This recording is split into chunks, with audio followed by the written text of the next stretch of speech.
Ադրբեջանում փոքրաթիվ ընդդիմադիրները, անկախ լրագրողներն ու իրավապաշտպանները վերջին շրջանում ահազանգում են ադրբեջանական բանտերում քաղբանտարկյալների նկատմամբ անմարդկային վերաբերմունքի մասին։ Կին բանտարկյալներին թույլ չեն տալիս տեսակցել երեխաների հետ։ Ումբակի բանտում մի քանի քաղաքակտիվիստի էլ տեղափոխել են պատժախոց խմելու ջրի բացակայության դեմ բողոքելու համար։ Թեման կքննարկենք Հայլուրի տարածաշրջանային վերլուծաբան ադրբեջանագետ Արման Բադալյանի հետ։ Բարի երեկո, Արման։ Բարի երեկո, Ծովինար։ Ինչ մանրամասներ են հայտնի այս խոշտանգումների մասին։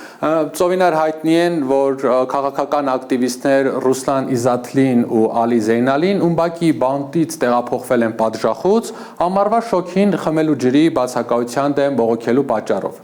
Իզատլի կինն է մանրամասնել հայտնել ադրբեջանական լրատվամիջոցներին բանտում տիրող իրավիճակի մասին։ Ադրբեջանի իշխանությունը խնդիրը լուծելու փոխարեն բողոքող քաղբանտարկյալներին պատիժը խստացրել է եւ նրանց ուղարկել է պատժախոց, ու քանի որ ադրբեջանական մամուլը գտնվում է իշխանության վերահսկողության տակ, այլ տեղեկություններ այս պահին չկան։ Արման, գաղտնիք չէ, որ Ադրբեջանի բանտերը լիքն են քաղբանտարկյալներով։ Արդյոք այդ ռեպրեսիաների խորացումը վկայում է, որ իշխանությունը փորձում է արմատախիլ անել ցանկացած այլակարծություն։ Կարող ենք փաստել, որ Ադրբեջանում այսօր ազատ խոսքի եւ քաղաքացիական հասարակության դեմ ճնշումները հասել են պատմական պիկին։ Իրավապաշտպանների վերջին տվյալներով Ադրբեջանում քաղբանտարկյալների թիվը գերազանցում է 370-ը։ Սա անկախությունից ի վեր ամենաբարձր ցուցանիշն է։ Ռեկորդային աճի հիմնական պատճառներից մեկը Ադրբեջանում անկախ մեդիայի ջախջախումն է։ Abzats մեդիա, Թոփլում TV, Մեյդան TV-ն տնտեսական հետապնդումների են ենթարկվում, իսկ Ալիևի ռեժիմը ձերբակալել է ավելի քան 30 լրագրողի ու ակտիվիստի իբր կոռուպցիոն գործընթացներում ներգրավված լինելու համար։ Աննախադեպ է նաև այն փաստը, Ծովինար, որ անազատության մեջ է գտնվում 9 կին լրագրող։ Պաշտոնական Բաքուն կտրականապես շղթում է քաղբանտարկյալների առկայությունը, պնդելով, թե նրանք դատապարտվել են խարդախությունների համար։ Սակայն միջազգային կառույցները սա որակում են որպես քննադատական խոսքը լիովին լրացնելու նպատակաուղղված քաղաքականություն։ Արման, իսկապես միջազգային իրավապաշտպան կազմակերպությունները հավատում են Բաքվի այս փաստարկներին։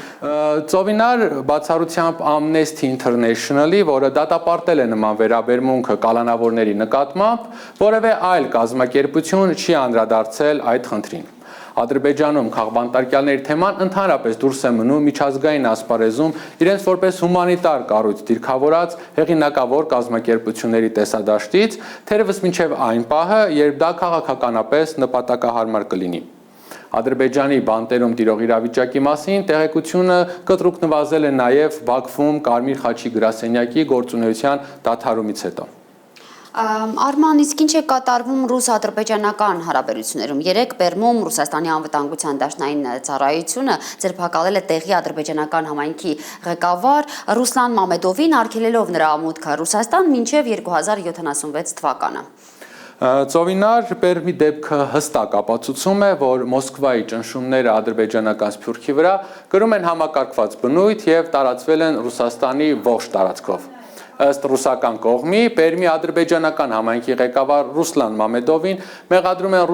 խոշոր չափերի կաշառքի միջնորդության համար։ Չնայած նա երկար տարիներ ապրել է Ռուսաստանում, ունի ընտանիք, գույք եւ սպորտային ֆեդերացիայի ղեկավար է, նրան զրկել են կացության իրավունքից, կալանավորել են եւ 50 տարով արգելել են մուտքը Ռուսաստան։ Սա ցույց է տալիս, որ ռուսական ուժայինները չեն սահմանափակվում Մոսկվայով եւ այսպես ասած մաքրում են ադրբեջանական ազդեցության ցանցը նաեւ Ռուսաստանի մարզերում։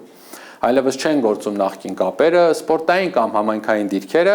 Մոսկվան այսպիսով Բաքվին հասկացնում է, որ ցանկացած պահի կարող է զրկել ադրբեջանցի ազդեցիկ դեմքերին Ռուսաստանում ապրելու եւ բիզնես անելու հնարավորությունից։ Սա Մոսկվայի կողմից օգտագործվող ուղղակի քաղաքական լծակ է։ Շնորհակալություն Արման, սիրելի հայրենակիցներ, զրուցում էի Հայլուրի տարածաշրջանային վերլուծաբան ադրբեջանագետ Արման Բադալյանի հետ։